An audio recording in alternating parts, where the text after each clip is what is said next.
അവനൊരു കഞ്ഞിയാണ്, അർത്ഥ കൈക്ക് ഉപ്പ് തേക്കാത്തവനാണ്, പറയാറില്ലേ?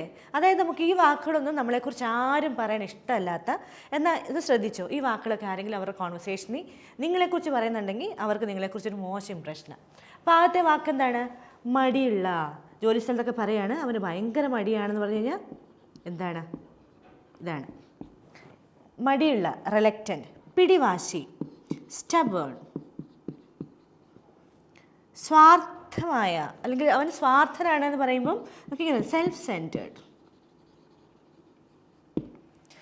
പിശുക്കൻ, മൈസർ എന്ന് പറയാം. ഞാൻ മുമ്പ് പറഞ്ഞാൽ അർത്ഥ കൈക്ക് ഉപ്പ് തേക്കാത്ത ആൾ, അല്ലെങ്കിൽ ഭയങ്കര കഞ്ഞിയാണെന്നൊക്കെ പറയില്ലേ, ലുബ്ധനാണ്, 5 പൈസ ചിലവാക്കില്ല. ചീപ്പ് സ്കേറ്റ്. എടുത്തുചാട്ടം, ആർക്കെങ്കിലും അറിയോ? അതൊന്ന് കമൻറ്റ് ചെയ്യുക.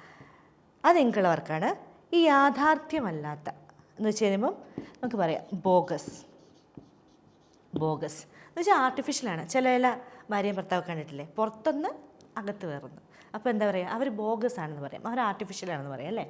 അപ്പോൾ എന്താ ചെയ്യണമെന്ന് വെച്ച് കഴിഞ്ഞാൽ, നിങ്ങൾക്ക് അറിയാവുന്ന ഒരാളെക്കുറിച്ച് ഇമാജിനറി ആയിട്ട് വേണ്ട, അറിയാവുന്ന ആൾ വേണ്ട, ഒരു ഇമാജിനറി ആയിട്ട് ഹീസ് റിലക്റ്റൻറ്റ്, അല്ലെങ്കിൽ he's stubborn, he's self centred, അങ്ങനെയൊക്കെ ഒന്ന് പറഞ്ഞു പഠിക്കുക. നിങ്ങളുടെ കോൺവെർസേഷനിലേക്ക് ഇത് യൂസ് ചെയ്യുക. അതെ, ക്ലാസ്സിൻ്റെ കൂടുതൽ ഡീറ്റെയിൽസിന് താഴെ കാണുന്ന കോൺടാക്ട് നമ്പറിൽ കോൺടാക്ട് ചെയ്തോളൂ കേട്ടോ. അപ്പോൾ നമുക്കിനി അടുത്ത ക്ലാസ്സിൽ കാണാം. ബൈ.